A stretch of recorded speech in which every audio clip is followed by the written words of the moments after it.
ஆனாயிடுச்சு. ஐயா நண்பர்களே வணக்கம். இவங்க பாருங்க திரு முடிக்கிறாங்க பாருங்க. ஏன் அப்படி வெள்ளை போட்டதில் அப்படிதான் திரு முடிக்கிறது. ஏன் தெரியல திரு முடிக்கிறாங்க. நீங்கள் ஞாயிற்றுக்கிழமை திரு முடிக்கிறாங்கன்னு நினைக்கிறேன். கறி வாங்கி போடலான்னு. இங்கே பாருங்க கிடையாது. நாங்கள் தான் அப்புறம் வந்து இது மாதிரி இருக்கோம். சாமி மாலை போட்டிருக்கோம் முருகருக்கு. இவங்களுக்கு அது வேணும் இது வேணும் அப்படின்னு கேட்குறாங்க. பாருங்கள் இவங்க எப்போ பார்த்தாலும் இதே வேலை இருக்கிறாங்க. இல்லை இங்கே பாருங்க சிரிக்கிறாங்க பாருங்க. அது பார்த்தியா கறி ஆக்கி போடணுன்னு என் மேலே கோவம் அவங்களுக்கு. இவங்க மட்டும் கிடையாது, இவங்க பசங்களாம் அப்படி தான் பண்ணுறாங்க. எங்கள் பசங்களாம் வரான் ஒன்று உருன்னு போகுது, ஒன்று இருன்னு போகுது, ஒன்று ஈன்னு போகிறது. நண்பர்களே நாங்கள் வீடியோஸ்லாம் போட்டுட்ருக்கோம், நல்ல நல்ல வீடியோஸ்லாம் போட்டுட்ருக்கோம்.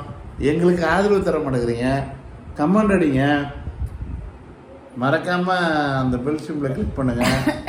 பாருங்கள் நாங்கள் போகிற ஒரு வீடியோவும் லென்த் வீடியோவில் வந்து கமெண்ட் அடிக்கணும். கமெண்ட் அடிக்க மாட்டேங்கிறீங்க, ஏன்னு தெரியல. ஏன்னா நாங்கள் வந்து போடுறது வந்து உங்களுக்கு போய் சேருதா சேரலையா அப்படின்னு எங்களுக்கு தெரியும்படி. அதனால் நீங்கள் வந்து கமெண்ட் அடிங்க. ஐயா கமெண்ட் அடித்தா தான் எங்களுக்கு ஒரு ஆதரவு கொடுக்குற மாதிரி இருக்கும். இல்லைனாலும் இல்லை சரியில்லை வீடியோ சரியில்லை அப்படின்னு சொல்லலாம். நீங்கள் வீடியோ சரியில்லையா, அந்த வீடியோ சரியில்லை, இந்த வீடியோ சரியில்லை, இப்படி போடுறீங்க அப்படி போடுறீங்க, வாழைப்பழத்தை வாயிலெல்லாம் விட்டு எடுக்கிறீங்க அப்படின்னு சொல்லி போட்டிங்கன்னா நல்லாயிருக்கும். வீடியோ போட்டிங்கன்னா கமெண்ட் அடிக்கணும். வந்து கமெண்ட் அடிக்க மாட்டேங்கிறீங்க, ஏன்னு தெரியல. இவங்க என்ன எதுவும் பார்க்க மாட்டேங்கிறாங்க, ஒன்றும் பேச மாட்டேங்கிறாங்க, என்னன்னு தெரியல. இந்த பிள்ளைங்கள இந்த போன வாரம் கத்திட்டு கிடந்தாங்க கரன்னு. இப்போ கத்த மாட்டேங்கிறாங்க, ஏன்னு தெரியல. இவங்க நல்ல மூடல் இருக்காங்களா நினைக்கிறீங்களா இன்னைக்கு? வருங்க. நீங்கள் என்ன சொல்ல விரும்புகிறீங்க மக்களுக்கு?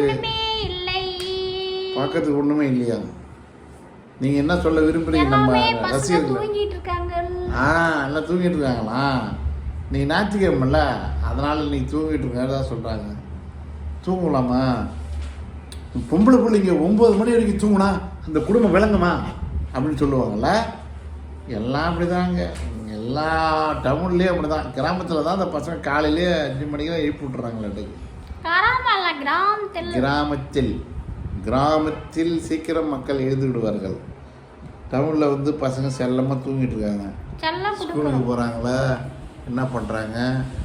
செல்லம் கொடுத்து பசங்க வீணாக்குறீங்களா?